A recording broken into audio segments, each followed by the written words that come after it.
As mentioned in Part 1, countless lives could have been saved from the famine island if the British government had been more aware of the crisis and dealt with it wiser.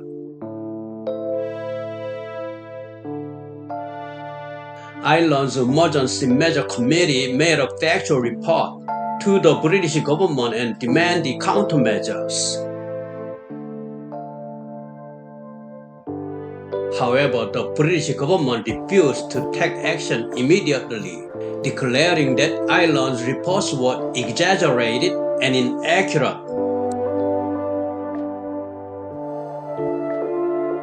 They thought the Irish were making up false.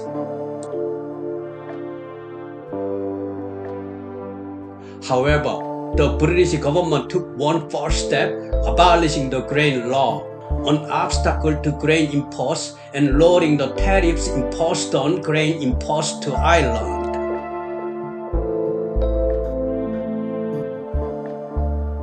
In mid-November, recognizing that the situation was worse than expected, the British government belatedly imported 100,000 pounds of corn from the United States. However, even that was not properly supplied, and it wasn't until March 1946, 4 months later, that the imported corn began to be distributed.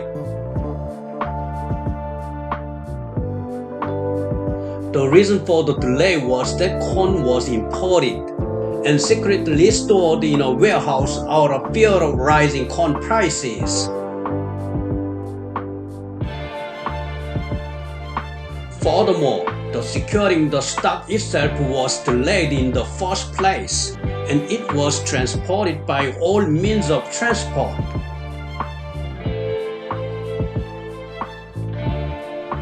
In February of 1946, local relief committees were established, but the committee declared that the primary contributions should be from local wealthy people who are landowners and that they were only in charge of secondary tasks.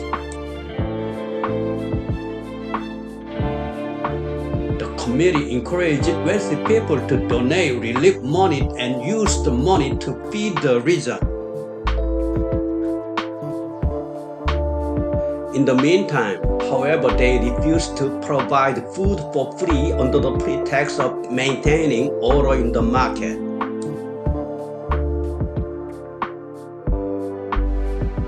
Food was sold at production cost to take care of the situation of the poor.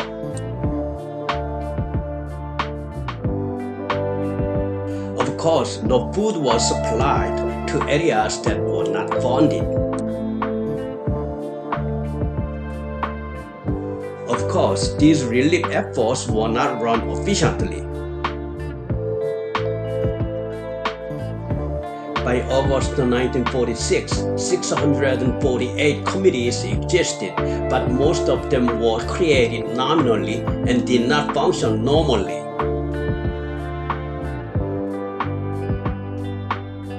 In a letter written in April 1946 by the Northwest Mayor District Aid Commissioner, potatoes had to be supplied at famine prices, not production costs.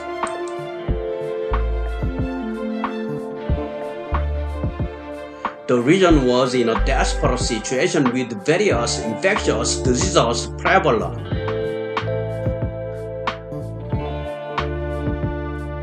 However, we do not even know the whereabouts of the local officials in charge of organizing the relief committee. I have even read that the governor was somewhere in England. All but one of the wealthy people lived in England, so they could not raise funds, he said in a letter.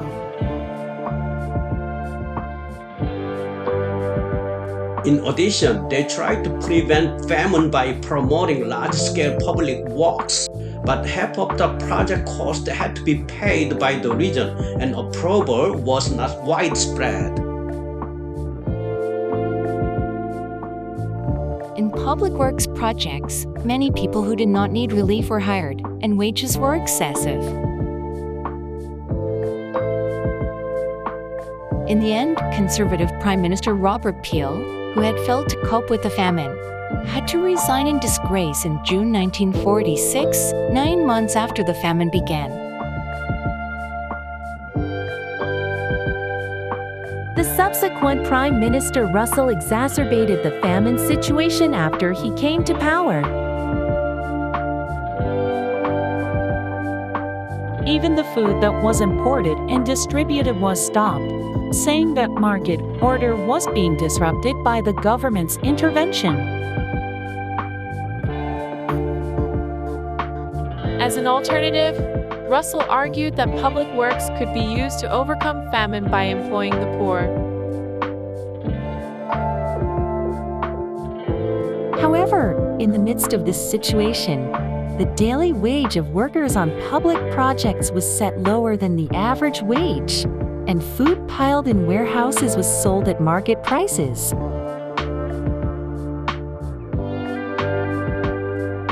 Of course, there was no way to overcome the famine with these measures, and by the following year, 1947, the situation had worsened.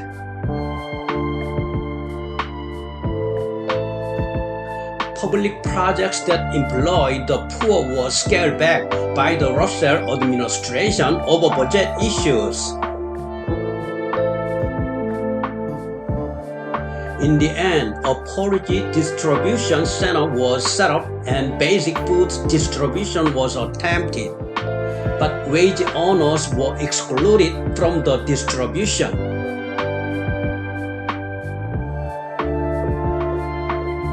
The number of people receiving food increased to 3 million per day, but even this was limited to less than 1 million. Meanwhile, the government thought that the harvest would recover when autumn came, but that wasn't possible as the seed potatoes were all wiped out. In 1947, the potato harvest was only 25% of the normal year, and in 1948, the potato blight broke out again. So harvest was 33%, and 1949 was also a bad harvest year. The poor potato harvest and the British government's measures against the famine remained unchanged, and the suffering of the Irish continued year after year.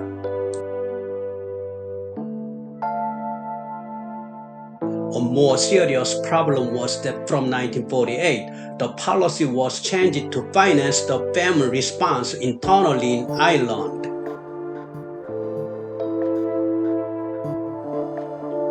It became a miserable reality that the British government had given up on responding to the disaster that occurred in Ireland.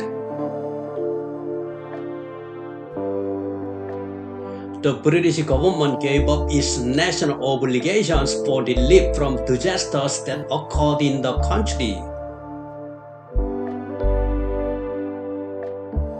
As such, the British government's measures against the Great Famine were only temporary, expedient, and very clumsy and awkward.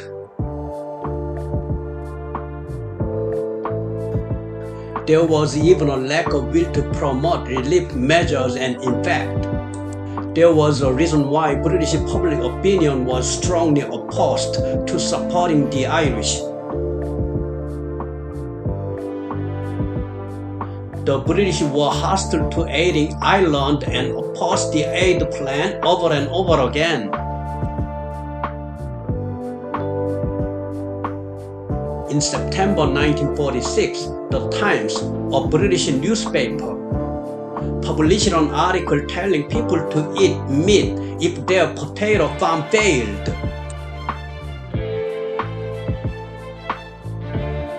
Most of the British viewed the Irish famine as a punishment from God against Catholics, and the government as being overly lenient towards Catholics.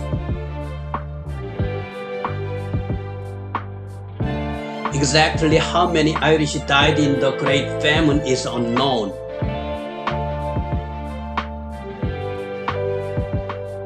However, it is estimated that about 25% of Ireland's population was lost, based on various estimates.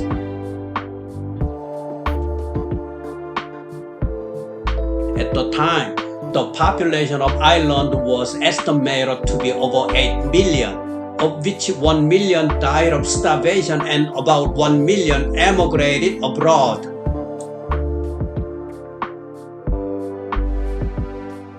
About 200,000 of these immigrants died on ships in the Atlantic Ocean.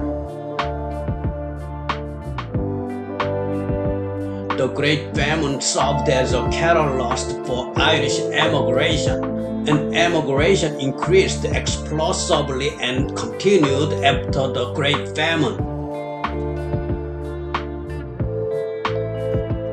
The basic cause of Ireland's Great Famine was not potato blight. Irish journalist John Mitchell said that the potato blight was certainly a natural disaster, but that a man-made disaster turned it into a great famine.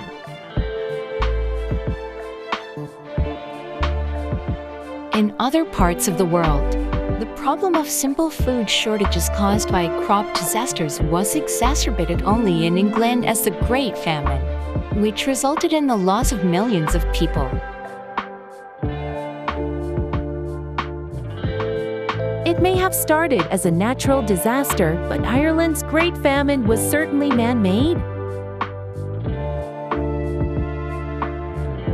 Ireland, meanwhile, has so far not recovered its pre-famine population.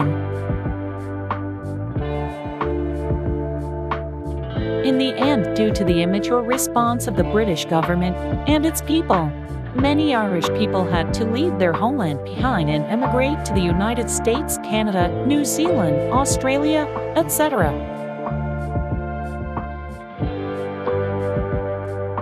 According to 2010 statistics, Irish Americans number 34.67 million, more than 7 times the population of Ireland.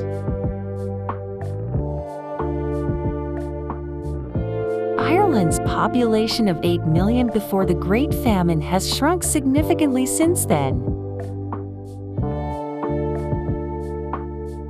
If the government had responded well in the early days of the Great Famine, it would not have developed into such a huge disaster, and the number of victims of the famine would have been greatly reduced.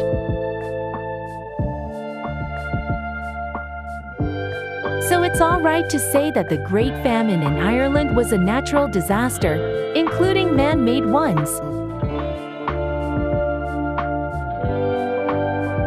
Thank you for watching the video, The Irish Potato Famine Part 2, provided by History and Current Events.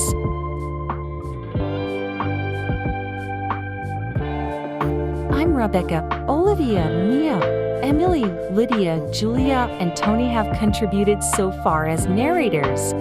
Thank you.